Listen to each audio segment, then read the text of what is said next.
What is going on, everyone? Let's talk with Nate and Jane here. What's poppin', everyone? I hope we are all doing extremely well. I am most certainly doing well. A little bit of an early stream. I woke up today. Kind of just wanted to come on here and plan to do this earlier today. So I figured, hey, I got to cover the New York Mets and Washington National Series summary of both New York Mets and Philadelphia Phillies summary. So before we get started, I'd like to tell you friends about this channel, subscribe to the channel, and of course, in today's stream, we're going to be going over the New York Mets and the Philadelphia Phillies summary. Then we're going to transition to the New York Mets and Washington National Series. We've got a lot to cover there. Obviously, we will go over all of your guys' comments and concerns. As always, love to hear you guys out. Everyone, let's get all of that. Super excited. Mets are really good. First place, and hey, they're the first 20 wins. Who would have thought? It's the first time in history that the New York Mets and New York Yankees are both first place together. Who would have thought that we saw that this early? Super excited to see. And stand by with me for a minute and walk out and go off. So obviously, super excited to hear that, and are what they are. Excited. Got to change the batteries. Yeah, what's going on, everyone? And let's stop with the Oh, getting one.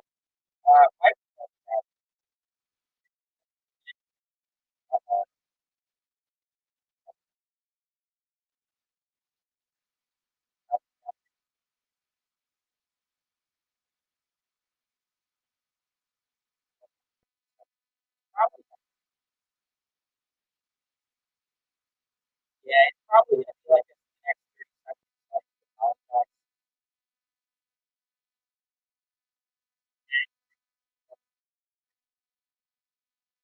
What was going to happen now? I think it's that. I really apologize about that. I think it did it. I think it did it like this last year.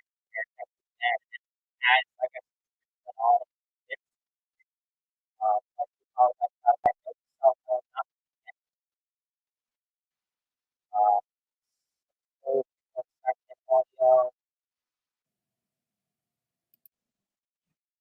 I do apologize.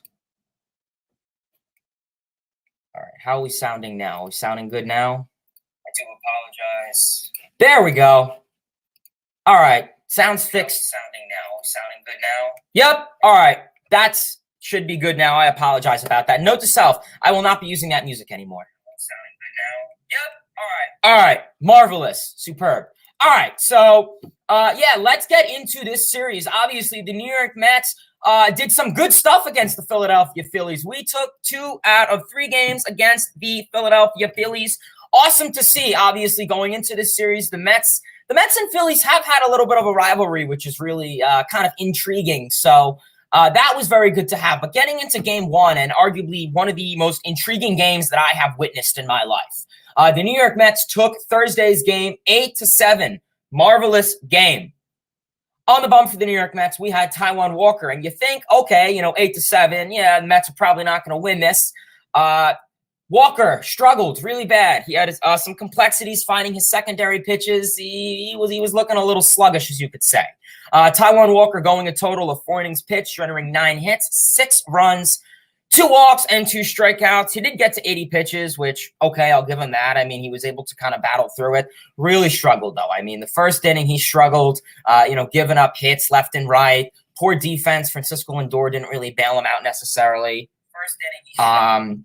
Obviously, following that, Chase and Shreve came into this outing, went a total of 1 inning, surrendering 2 hits, 0 runs, strikeout. Chase and Shreve is one guy that I think is really going to be huge for this New York Mets team ahead. I mean, he's just been a phenomenal addition to this New York Mets bullpen, hoping he can keep it up. Following that, Medina came in, 2.2 innings, surrendering a hit, 1 strikeout, keep the Mets back in this ball game. I think that is really something big that he was going with.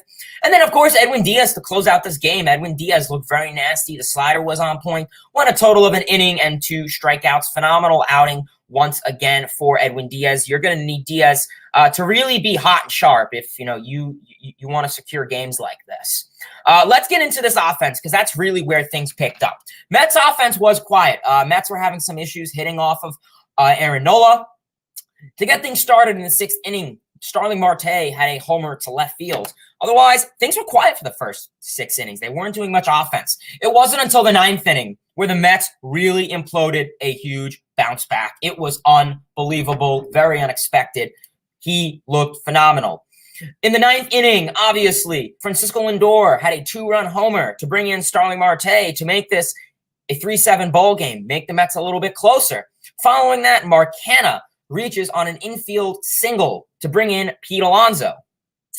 Following that, J.D. Davis, he hit a fastball. Who would have thought? J.D. Davis hit a fastball, a double to left to bring in Jeff McNeil. Following that, Brandon Nimo hits one to center to bring in Mark Canha and Jankowski to tie the game. And then, of course, where it started, Starling Marte gets a second at-bat of the inning, and he hits a double to center to bring in Brandon Nimo. The New York Mets win this game 8-7.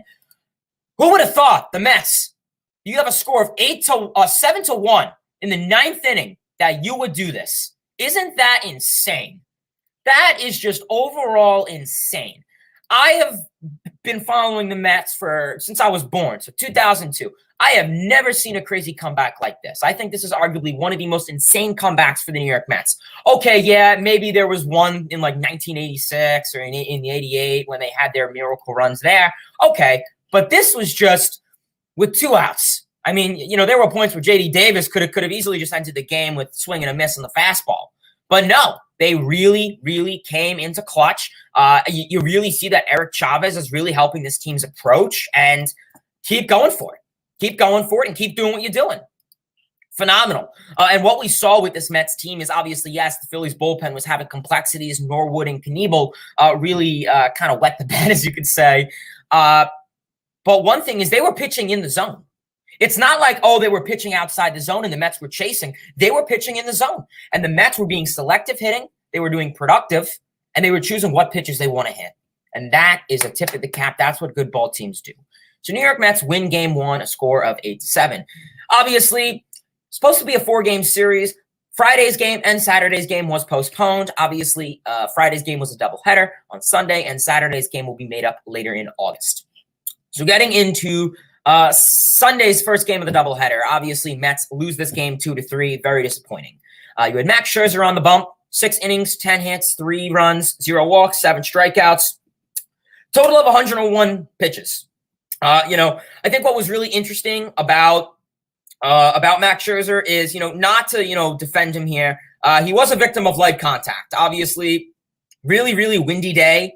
And he was giving up a lot of light contact, a lot of little bloopers, a lot of little, base hits. BABIP, it was surreal for him. So I'm not going to penalize him so much. Yeah, he did give up 1 long ball to Harper, and he's going to do that. That's something that every pitcher is going to do. So I'm not going to penalize him so much about that. But overall, unfortunate. You would have liked Scherzer to put up, better numbers. But I will say, the long ball is going to happen. The light contact really got the best of him, the BABIP.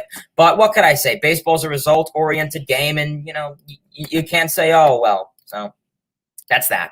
Following that, the bullpen, pretty quiet. Dolly Rodriguez came in for an inning, only surrendered a hit, 3 strikeouts. And Adam Ottavino came in, a walk, strikeout, nothing crazy there. Bullpen was able to quiet things down. Mets offense was quiet, very disappointing, though. In the 6th inning, you had runners on the corners, no out, and James McCann had an RBI ground out into a double play, RBI, to bring in Starling Marte. And then in the 6th inning, Francisco Lindor was this close to hitting a 2-run homer, but it was a double to right to bring in Nimo, and the wind really just pushed that ball back in. Very unfortunate there.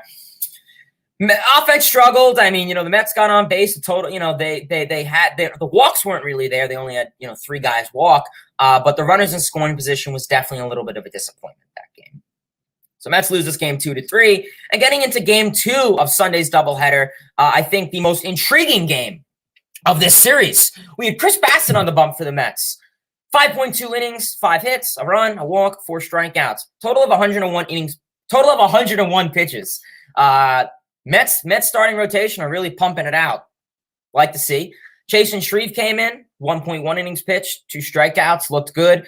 Drew Smith came in, only threw 7 pitches in the inning and a strikeout. So Drew Smith has really been really dominant and really elite this year. I really love what we could get out of Drew Smith this year. I think he's going to be really an exploding candidate this year for the Mets. I know that we lost Aaron Loop. The Mets bullpen is of concern, but I really do feel that Drew Smith is really going to be a huge difference maker. I really do. I think he's really going to be a huge difference maker for this team.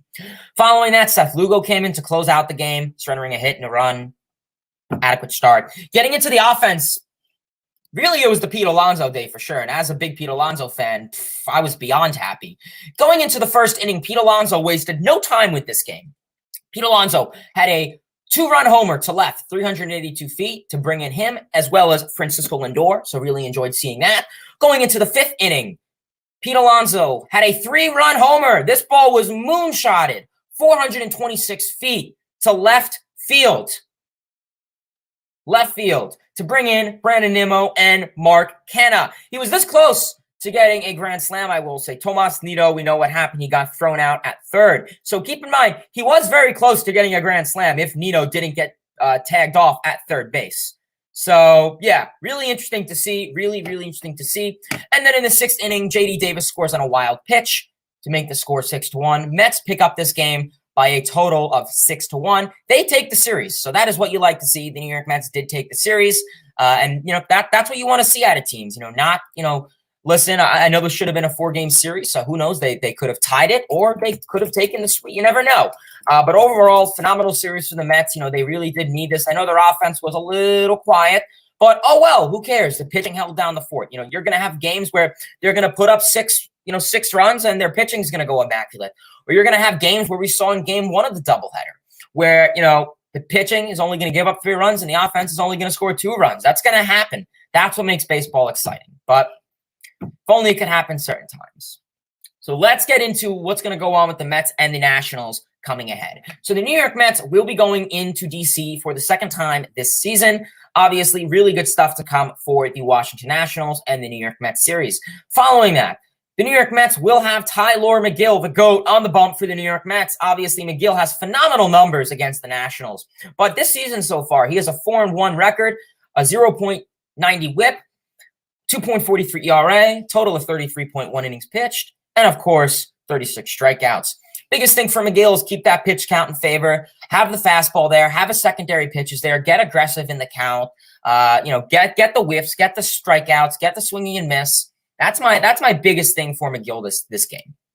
And obviously, Patrick Corbin will be on the bump for the Washington Nationals. He is a lefty. He's like the one lefty that I'm confident when the Mets play.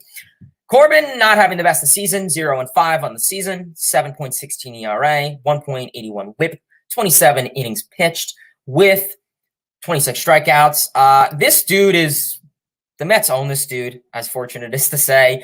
Pete Alonso, J.D. Davis have phenomenal numbers against him. I'm really hoping that J.D. Davis will be in the lineup tonight. I really think he should. I would honestly have no problem seeing Davis hit 3rd and Alonso hit 4th, or Davis behind Alonso, because the Mets just have phenomenal numbers against this dude, especially J.D. Davis and Pete Alonso. So that's game 1. Getting into game 2 of this series, which will be what's today? Which will be Wednesday's game. It's kind of weird starting on a Tuesday. Wednesday's game, we will have Taiwan Walker on the bump for the New York Mets, 0-0 on the season, 4.91 ERA, 1.36 whip, 7 strikeouts in a total of 11 innings pitched. Biggest thing for Walker is try and command the fastball with the zone. Use the secondary pitches. We know the split change is going to be something that Walker's really going to have to try and get on point. And I guess overall speaking with that, we saw in the Phillies series where he had complexities with his secondary pitches, so he just went out throwing the fastball. And the Phillies are a good team when it comes to hitting the fastball. Nationals, I don't know so much. But the biggest thing for Walker is that's going to be a long, big thing for him this season. get command of the secondary pitches, know what you're doing, and, I think he should hopefully be fine. Fingers crossed Walker can get there. And, of course, for the Washington Nationals, they will have Aaron Sanchez, 1-2 in the season, 8.56 ERA, 1.54 WHIP. I don't really know much about this dude. I mean, I know he was, whatchamacallit. I know he was with the, whatever you want to call it, with the Astros last year. I really don't know much about the dude overall, so I guess we'll see how he kind of goes overall. So that should be an interesting start. And, of course, Game 3 and the final game of this 3-game set. The New York Mets will have Carlos Cookie Carrasco on the bump for the New York Mets. Biggest thing for Carrasco, I guess, is just, like I said, get out of the first inning, which he's been doing. I think he's only had like one start where he gave up like 2 runs in the first inning. Otherwise, Carrasco has really been looking really good in the first inning. I mean, the first inning complexities, I think, are no more for him. They were gone. So hopefully keep it up. Listen, he's going to give up, runs the first inning, but limit the barrels in the first inning, keep the pitch count low in the first inning, and you should honestly be fine. I'm really not worried with Carrasco. I think he's really going to be a really good pitcher. 2-1 on the season, a 3.30 ERA. I mean, to start off is phenomenal. With that, a 1 WHIP, 30 innings pitched, 28 strikeouts. Phenomenal start. The strikeouts have been up for him, so I like that. And, of course, for the Nationals, they will have Juan Adon, 1-5 in the season, 6.99 ERA. Nice. 1.66 WHIP, 28.1 innings pitched, and, of course, 27 strikeouts for them. Mets are coming into this series 20-10, Nationals 10-20, so just kind of flip around their records. Really exciting. Some players to watch for this series. I guess I do kind of want to predict it. I have the Mets taking this series. I think they're going to win 2 out of 3. And I think some guys to look out for this series for the Mets are Pete Alonso. Pete Alonso has been on fire these last couple days. I think you definitely got to keep an eye on Pete Alonso. He is looking very, very deadly. So definitely keep an eye out on him. Jeff McNeil, I think, is another guy to keep an eye out on, and as well as Starling Marte. Starling Marte is definitely starting to heat up. He definitely has a hit streak of like, he had like in the Phillies series, like 5-6 hits in a row, so phenomenal there. But Alonso is the guy to watch this series, especially against the Nationals. He has phenomenal numbers in Nationals Park, so I really think that's going to be huge for him there.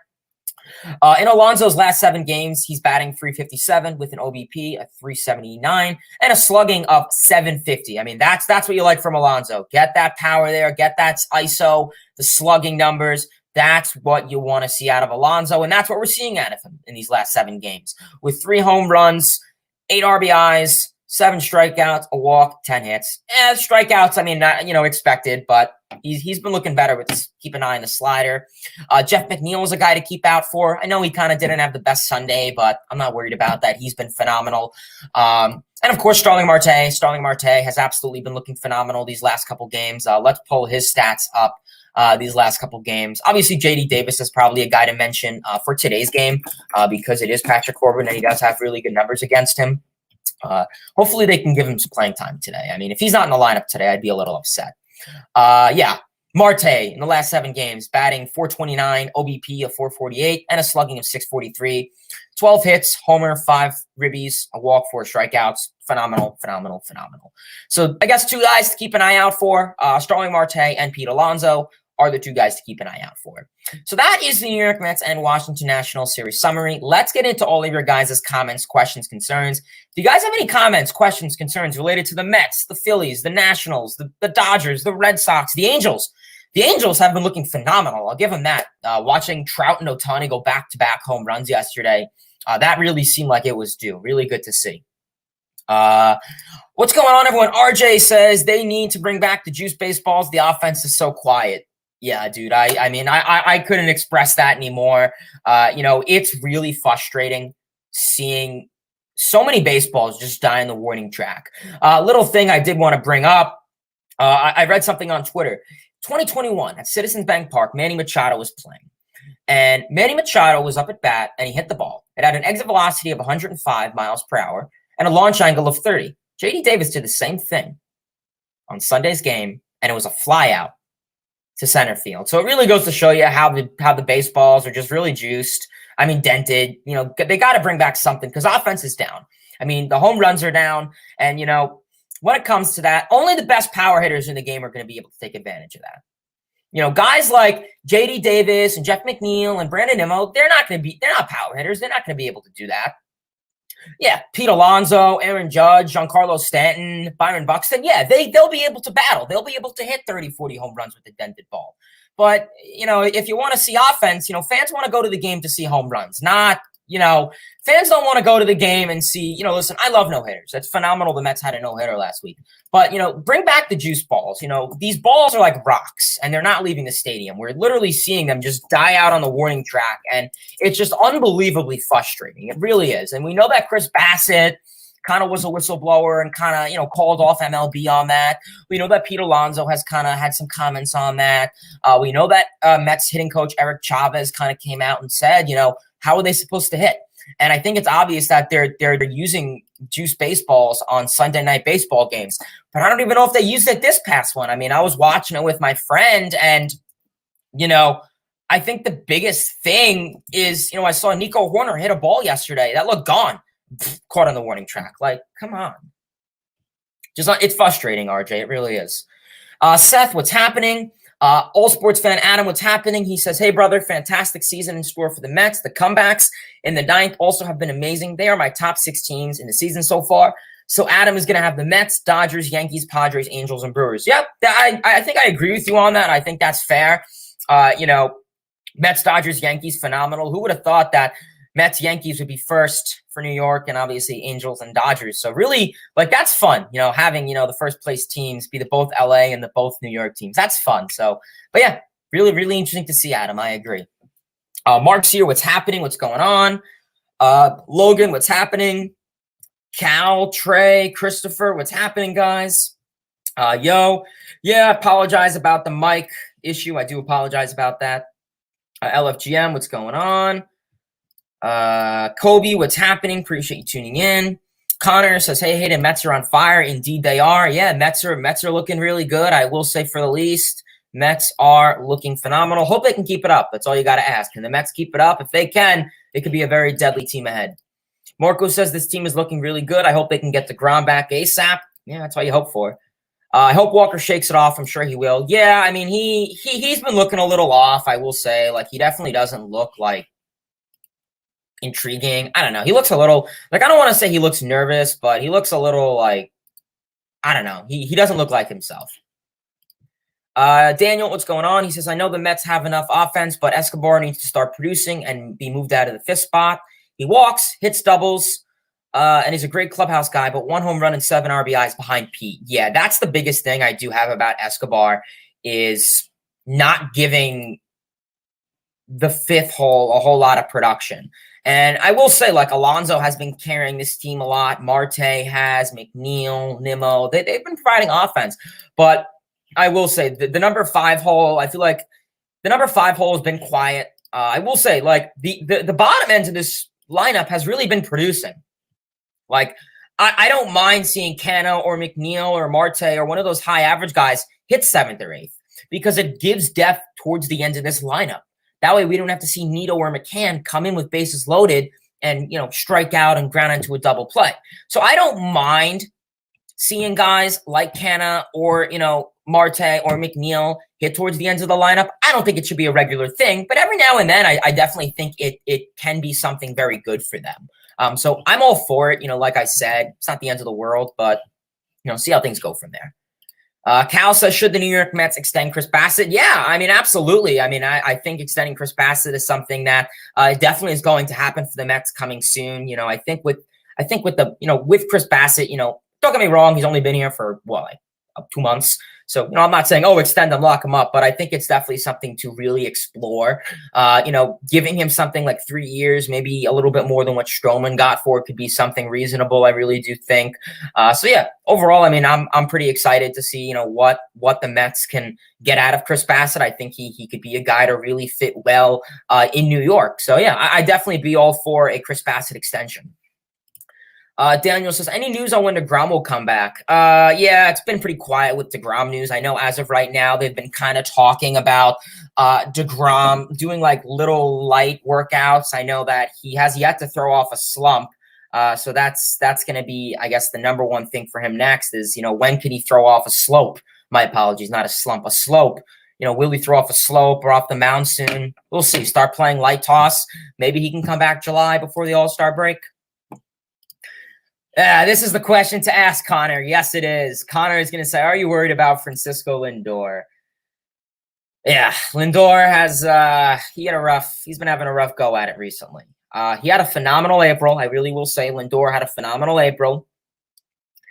And then he kind of shit the bed in May. The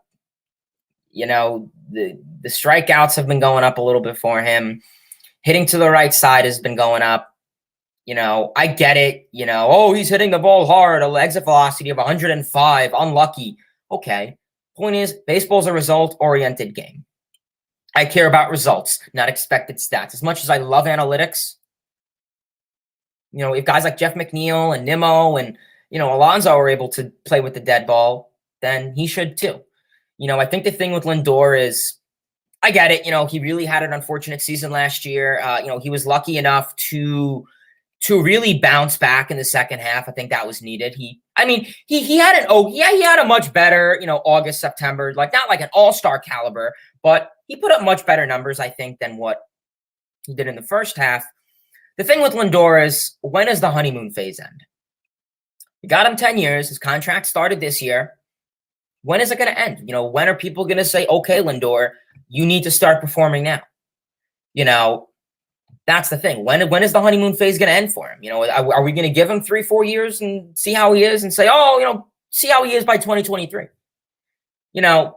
With Lindor, I think he's a great clubhouse guy, but, am I getting worried? Yeah, a little bit. He was kind of my biggest worry coming to this season besides the offense with runners in scoring position. Not to sound like, Lindor's not looking good. Don't get me wrong. He definitely has the opportunity to. But I don't know. I'm a little worried with him. I really am. I get it. Right now, I don't know. I get it. I know someone mentioned in the chat, Andres Jimenez has been on fire.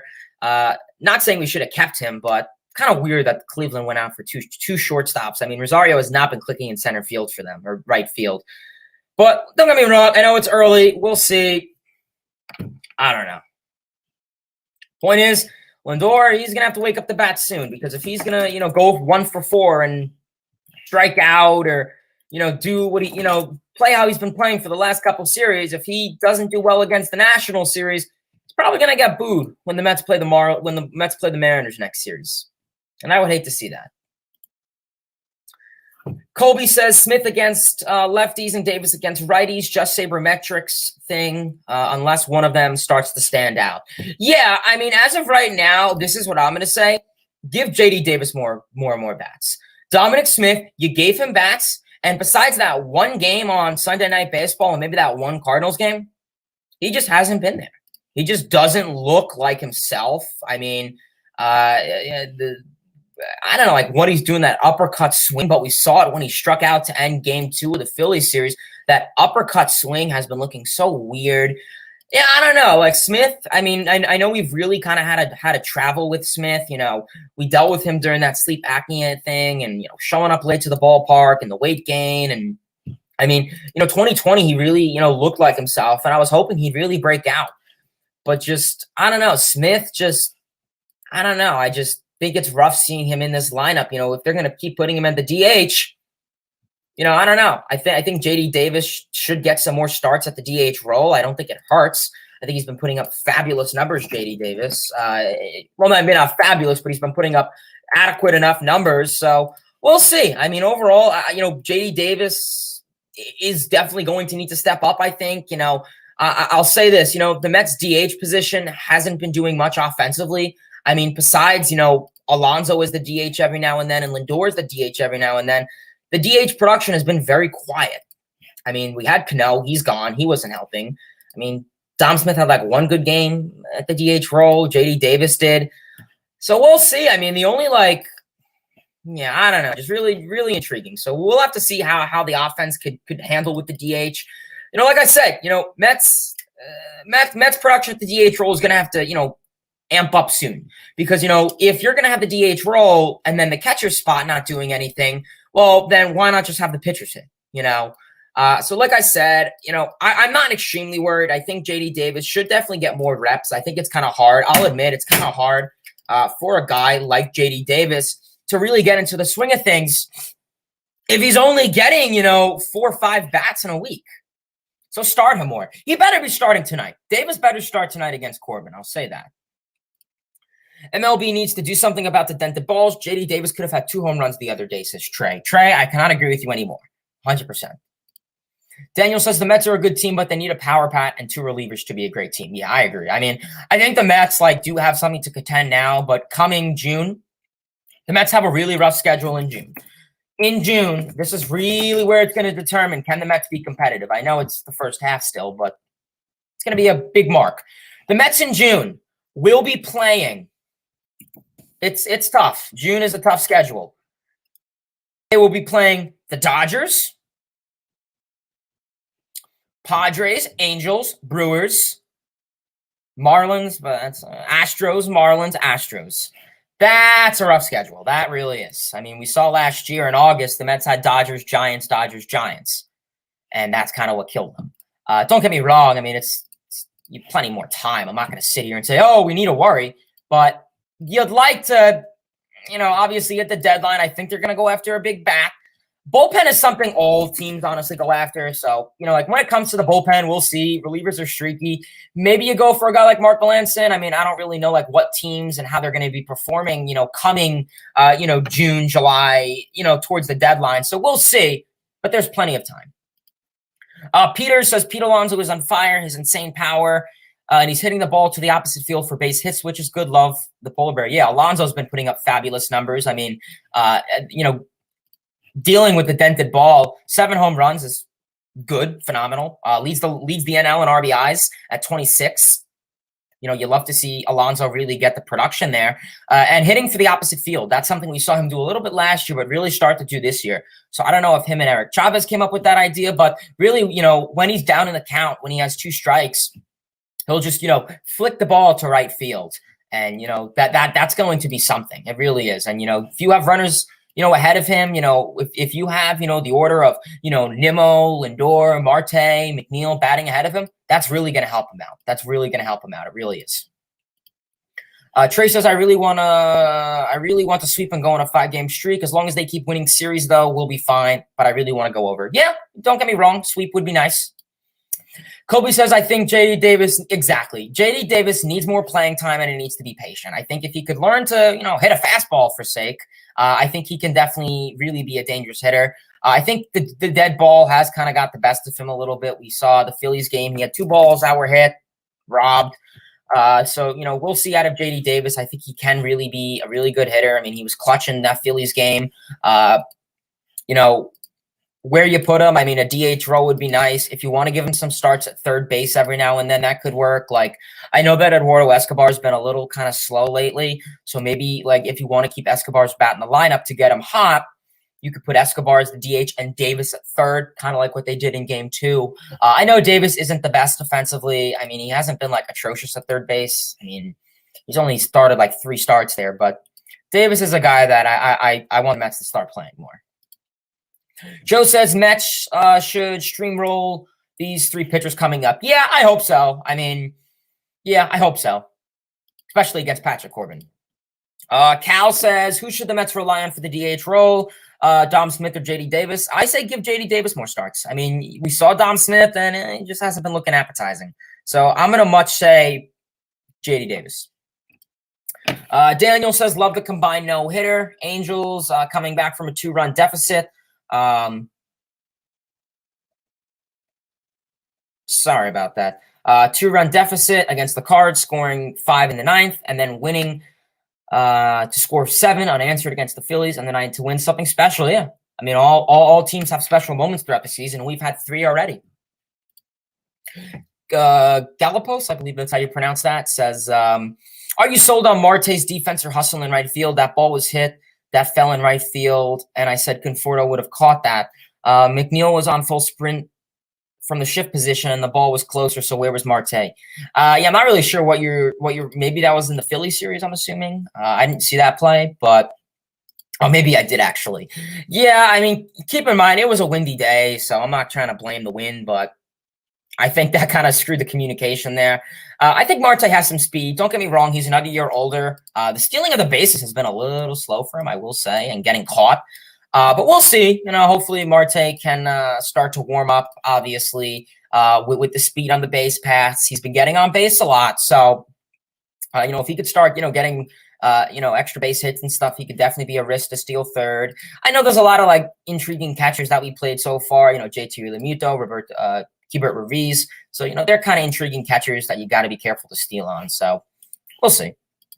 RJ says really loving Buck Showalter. He's changed the attitude of this team, and you could see it compared to the last couple seasons. Yeah, 100%. 100%. The attitude, the clubhouse attitude has been looking so much different. The players look so much happier. I really will say. Daniel says Ottavino scares me. I don't know why Trevor Williams is on the team. Yeah, Ottavino worries me too. He's going to be inconsistent. He'll go out there. His slider will be on point, and then there'll be another star where he just is horrible. Williams, the depth. I mean, you gave away Pete Crow Armstrong for him and Baez, so you got to keep one asset to that, I guess. Marco says, do the Mets have the best rotation in baseball? I'd say as of right now, yeah. I mean, their pitching has really been holding down the fort, so yeah, I'd say so. Good vibes, absolutely, Paul. What's your favorite Baseball City Connect jersey now? Marlins. Connor says, I feel so good about this team. Okay, and winning. And so far, Dom, he has not been given a good opportunity to be in the lineup every day, and he's got his shot. I hope he gets hot. I mean, the thing is, he has got his shot. I mean, the dude's been DHing, I think it was 3 games in a row, and he played first base, and I don't know. We'll see. Trey says the thing about Buck is they're going to give all the guys opportunity to play. Dom will be replaced by the trade deadline. I think they'll trade Dom at the deadline. I agree. Harley the Salami, what's going on, brother? Joe, what's popping, man? Hope you're doing well. Gallipo says, don't be a fan who looks far ahead. Enjoy the moment. That's the problem with today's sports. Everyone looks to the championships. Yeah, I mean, I agree. I'm enjoying the moment right now. Enjoy every win. Enjoy every home run. Enjoy every strikeout. I agree. Harley says, we are 20-10. The Nationals are 10-20. Good chance for a sweep? I think so. It would be appropriate. Peter says, I'm concerned for Taiwan Walker, both physically and mentally. Yeah, you and me both. I am a little too. Cal says, Mets' biggest challenge so far is the bullpen. Diaz and Smith have been lights out so far, but May and Ottavino are worrying. Who do you go after the deadline? It's tough to say, who do you want at the deadline for bullpen? I mean, we'll see, what teams are contending at the time, what teams are willing to sell. I mean, maybe a guy like Mark Melancon, maybe you call the Reds. They could have some bullpen arms, so we'll see.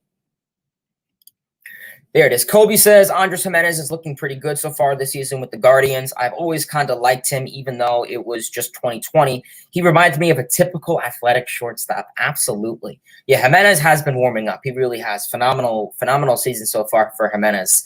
The speed, the defense has been looking phenomenal for him. The base hits, the light contact, really been good for Jimenez.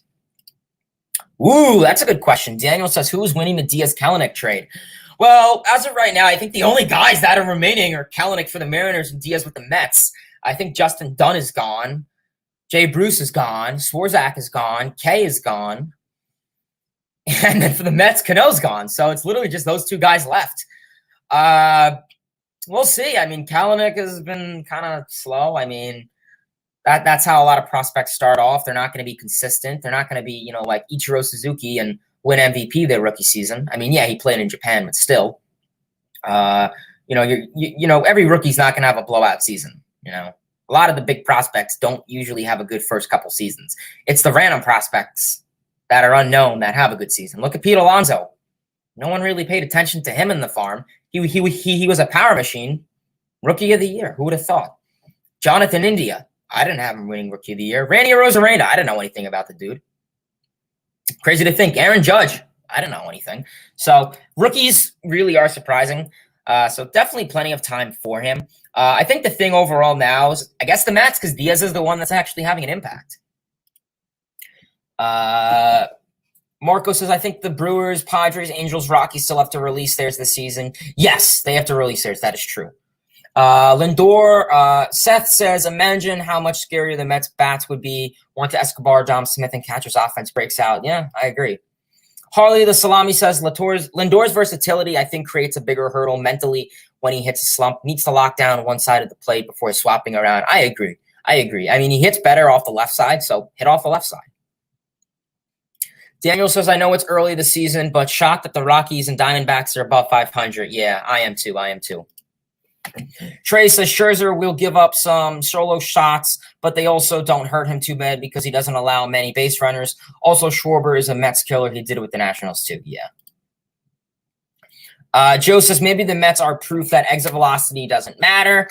Everyone is talking about how the Mets are last in exit velocity. Yeah, and I mean, you know, I think that's true. And I think, you know, once the dead ball kind of, you know, goes away to an extent, I really do think that.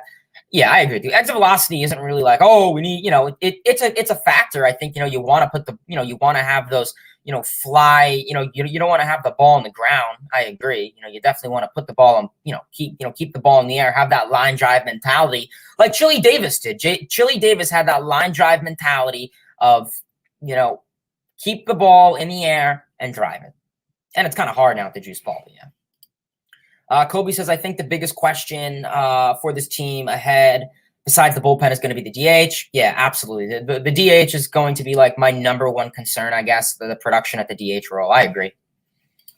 Peter says, how many RBIs will Alonzo finish the 2022 season with? Keep in mind, I mean, the dude had how many? So let's see. Pete Alonso. Let's see how many RBIs he had each season. So his rookie season where he matched 53 home runs, obviously, yes, the RBIs were probably present for him. Let's see. So no, that's not him. So Pete Alonso's stats. So 2019, his rookie season, he had 120. Short 2020, he had 35. 2021, he had 94. And that's crazy because in 2021, he had like no offensive help. I mean, the only guys that were actually getting on base in 2021 were Nimo and Alonzo. And that's crazy. He still finished with 94. So the fact is, Alonso's at 26 already. And, I mean, he has plenty of more games to go. And he has the help of Nimo getting on base, Lindor getting on base, McGill getting on base, Marte getting on base in front of him. The home runs could be there for sure. But the base hits and doubles with runners on is going to be huge for him. So I could easily see Alonso finishing with like 110 RBIs this season. I really do. When do you think the Mets should extend Nimo, for how much and how long? Good question, Daniel. As of right now, like I would love to extend Nimo. I think we should. I think maybe this offseason, I think could be something to look into with Scott Boras and him. I'm thinking something like 7 years, 175 maybe. Joe says, can't believe people really think Cano would go to AAA. He's not going to go to a crappy clubhouse.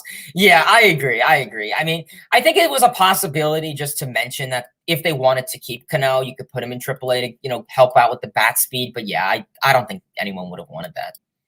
Peter says, Angels are looking good also the whole NL West. Yeah, all above 500. Kobe says, Dolly Rodriguez is proving himself to be a good fit in the bullpen. Speaking of which, Aaron Loop isn't the same now with the Angels. He gave up 2 runs last night. Yeah, let's take a look on our friend Aaron Loop. There it is. Yeah, let's see how Aaron Loop has been. So Aaron Loop this season, I mean, 0-1 record, 1.38 ERA, 13 games, 13 strikeouts, 13 innings pitched. I mean, yeah, 2 earned runs. He's only given up 2 runs this season. So it's not like crazy. Yeah, I'm not that worried. Trace says, could Francisco Alvarez make his debut this year? I doubt it. I mean, keep him in the farm, let him develop more. I don't want him to be called up and he's not ready. Plus, catcher's position is just so much more depth, as you could say, to say for the least. So I appreciate you guys for tuning in. We probably are going to call it a stream here. I really do appreciate y'all for tuning in. I know it's kind of a little bit of an earlier stream than, you know, what everyone's used to. I know that I wanted to come on here. I have some stuff to take care of later. So, I just wanted to come on here and kind of just talk some Mets baseball with you guys, see what was going on. We got a great attendance, I will say, for, a day stream. Everyone's at work and school now. I'm done with school, officially home. So that's good to hear. But really, yeah, surprised we got a good attendance today. I really do appreciate you guys for tuning in. As always, like I said, if you are new to the channel, turn on those post notifications, subscribe, tell your friends about this channel, hit that like button. Of course, everything else, LFGM. Let's take this series. Let's take the series against the Nationals. Let's take 2 of 3. 3 of 3, a sweep would be phenomenal. I'm all for it. But I think being realistic, I don't want to be biased or anything or whatever. So I am going to say taking whatchamacallit. I think taking all of them. Taking 2 of 3, I think is reasonable. My apologies. I had a brain fart for a minute. So yeah, that can definitely be something to look into ahead. So otherwise, I really do appreciate you guys for tuning in. Smash that like button, turn on those post notifications, subscribe, tell your friends about this channel, and of course, much more. Mets will be playing 3 against the Washington Nationals starting tonight. In today's stream, we did go over the New York Mets and Philadelphia Phillies series summary, the New York Mets and Washington Nationals series preview. Of course, all your guys' comments, questions, and concerns relating to the dead ball, the Mets offense, how the Mets are in first place. So hopefully they can keep it up. That is the goal for the New York Mets, is to keep it up, be in first place, and we'll see how things can go for the Mets ahead. They are looking good. Otherwise, till next time, baseball fans, see ya.